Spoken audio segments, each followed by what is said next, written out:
Attorney-General. Thank you, Madam Speaker. As Attorney-General and the Minister for Tourism and Hospitality, Parks and Wildlife, Racing and Major Events, I stand before you today with a deep commitment to my fellow Territorians and support our Treasurer's first budget, a budget that restores confidence and rebuilds the Territory. This is our first budget, a responsible budget, a no-nonsense budget that begins the work of cleaning up Labor's mess. After too many years of waste, neglect and excuses, we are focused on fixing the fundamentals, making our streets safer, our economy stronger and our lifestyle better. We were elected to reduce crime, rebuild our economy and restore our great Territory lifestyle. That's exactly what this budget sets in motion. Madam Speaker, we've inherited deep structural problems, but instead of papering over the cracks, we are righting the wrongs and charting a better path forward. And that means reprioritising Territory spending. No more fake debt ceilings, no more unfunded vanity projects, and no more shortchanging frontline services. This is a budget that backs Territorians and respects their hard-earned tax dollars. It delivers on our government's 2025 year of action, certainty and security, with real outcomes, not empty announcements. And across my portfolios, I'm proud to outline how we're getting on with the job. Madam Speaker, at the heart of this budget is a victims' first approach to justice and a rebalancing of law and order that puts community safety above all. We know the previous government neglected our justice system. Crime spiralled, backlogs grew and victims were left behind. We are turning around that, and this is the biggest law and order budget in the Territory's history. With $1.34 billion for police, courts and corrections, which is $112 million more than Labor ever delivered. Territorians who have experienced the trauma of crime deserve more than words. They deserve action. And Madam Speaker, under Labor, remand times in our courts were astronomical. 400-odd days in remand in our Supreme Court, where offenders were waiting to be trialled, but more importantly, victims were waiting for justice. And I don't want anyone to underestimate the trauma that is involved for a victim while they are waiting those 400+ days for that trial to go ahead. Not only is the offender not getting any rehabilitation at that time, but the victims wait. And in some cases, court cases go up to be heard. Families of those victims book flights from interstate to come and support their families, or they take time off work if they live locally, and then they go to court and it's adjourned. It's adjourned for another time, which means all of those people who have gone out of their way to support their family who is the victim, it costs a lot of time and financial investment. It's an emotional investment. The trauma of that victim cannot be understated, to have to relive the crime that's been perpetrated against them while they wait for more than 400 days, which is why we are turning that around. Madam Speaker, under Labor, offenders walked free with all the rights while victims were left behind. We've already strengthened the laws, and now this budget delivers funding certainty with $237.1 million in investment that Labor failed to provide, so we can clear the backlog in our courts, rebuild the entire justice system and ensure victims are properly supported into the future. This is about compassion for victims and accountability for offenders. Crime won't be an overnight fix, but victims deserve to know they're not alone, and our government is backing them. Madam Speaker, that's why this budget includes an additional $15 million over 5 years to support victims of crime, including $12.2 million for victims' compensation payments and to deliver frontline crime victim services staff, $2 million for assistance programs such as the Vehicle Resecure program, $800,000 towards trauma counselling for victims, and a 40% increase to the Victims of Crime levy. These measures will address the backlog of financial assistance claims by victims and help deliver timely justice for those still dealing with the trauma. We inherited net debt projected to reach $13.97 billion by 28-29, but victims can't wait. We're focused, we're acting, and will fund what matters. Madam Speaker, we are also investing in our courts, improving staffing, speeding up justice and supporting victims from start to finish. We are providing $15 million over 5 years to support those victims of crime.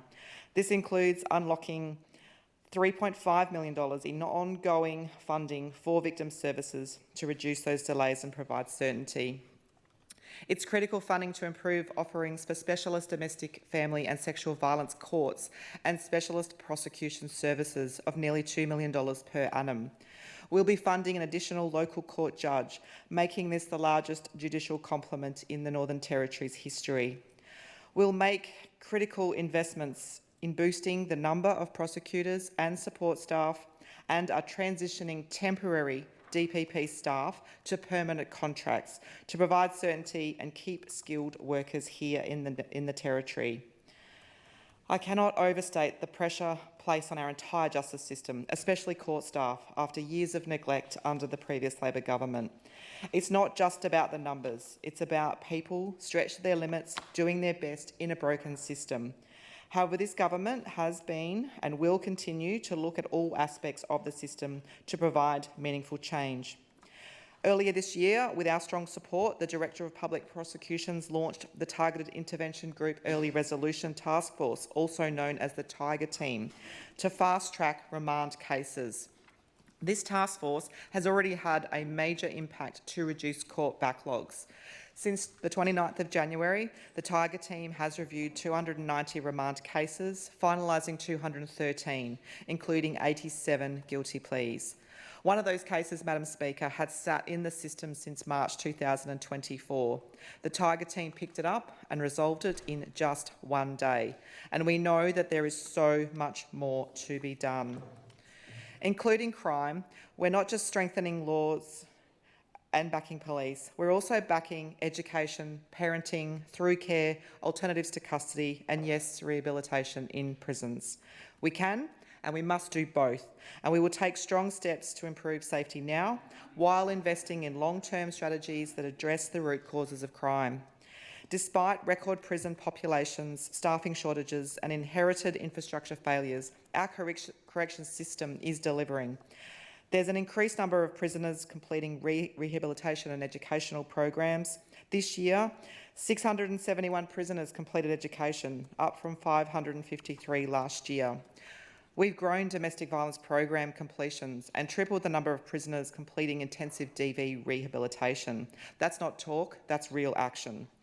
Programs like barista training, white cards, horticulture and retail certificates, alcohol and drug treatment, sex offender programs, these are all real tools for change. Change that Labor ignored and change that we are delivering. And we haven't even really fully geared up yet on rehabilitation, Madam Speaker. Why? Because the previous Labor government, with the Leader of the Opposition and the Member for 𝙍𝙀𝙇𝙬𝙎, who were senior Cabinet Ministers, letting it rot. So we've had to start to fix the foundations, and we will do that first, which we have done, and we'll continue to work on it.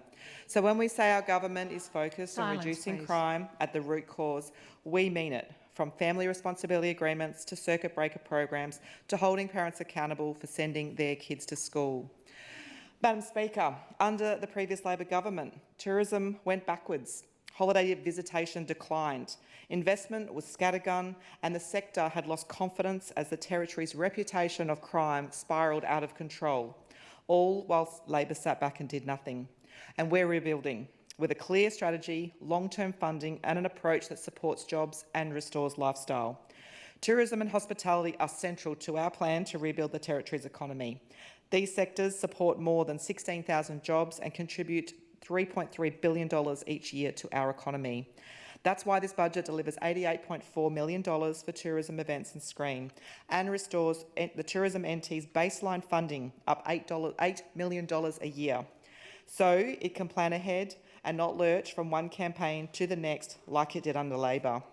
This includes $1.5 million for cooperative campaigns with key domestic trade partners, $1 million for promotional activities in interstate markets to build awareness of the Territory as a holiday destination, $1 million to support tourism activities, and $500,000 to support continued operation of the Visitor Information Centre at Yalara and maintain the Visitor Information Centre network in Darwin, Katherine, Tennant Creek and Alice Springs.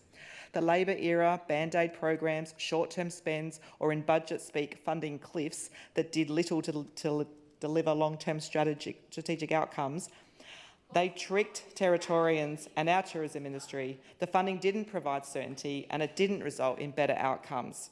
And we've learned that Labor threw money around and hoped and prayed tourists would come, but visitation declined and local operators paid the price. Madam Speaker, our government is doing things differently. We're investing where it counts to convert visitation and support local operators, not to tick boxes or chase headlines like Labor did. And we're only just getting started. We are now preparing for an integration of tourism NT and major events, two teams working toward the same goal to increase our impact, reduce duplication and deliver more bang for buck. This is about marketing the Territory better, promoting our iconic events more effectively and getting tourists back to the NT in a very mature model, because every dollar must count. We inherited a mess of $12.3 billion in debt in just 3 years under Labor, costing Territorians over $2 billion a year in interest. That's money we could have had going into teachers, police or hospitals or into growing our economy. We're not here to repeat Labor's failures. We are here to fix them with a fiscally responsible plan to rebuild the economy, reduce crime and restore our lifestyle. Madam Speaker, in just 9 months, we've secured more new air routes, including Singapore, Kuala Lumpur, Denpasar, the Gold Coast and Cairns. AirAsia's Kuala Lumpur and Denpasar routes are a clear sign that their confidence in our future, our economy and in our direction. We're also investing in the screen sector, Madam Speaker, which punches well above its weight. We know every dollar we invest returns at least $4 into our economy. And this budget backs Screen Territory with $3.6 million because it delivers real jobs, global exposure and economic return.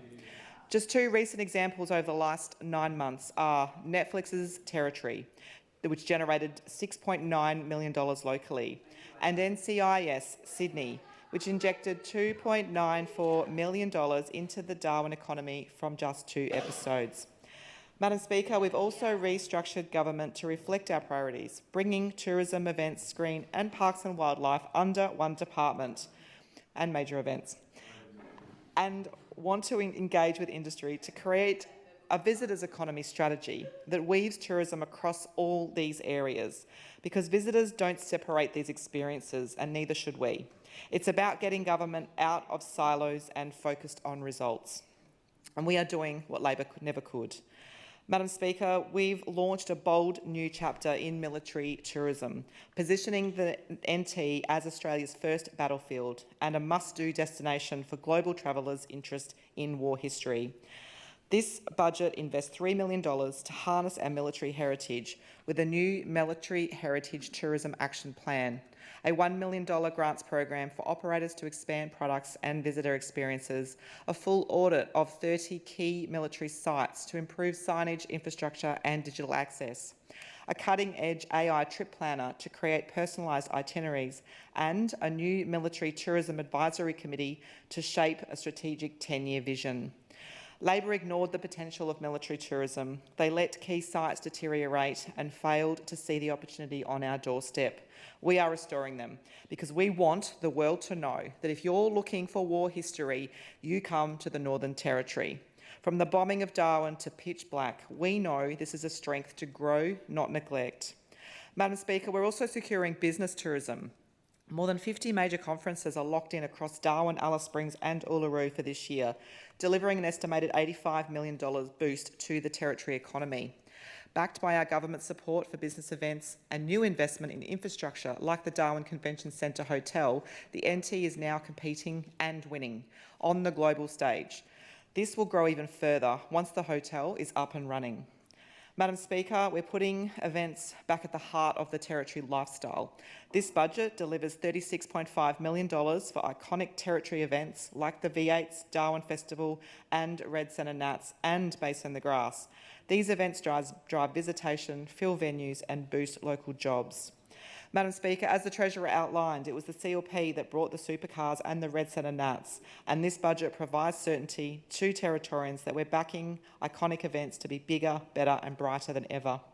We're also sharpening our focus on national and international sporting events that lift our global profile and deliver long-term returns. To strengthen this approach, the tourism mentee and major events integration will cut duplication, combining expertise and creating a smarter, more targeted strategy to attract visitors. Tourism, hospitality and events aren't just industries, they're part of who we are. Under our government, they're once again central to rebuilding the economy and restoring lifestyle.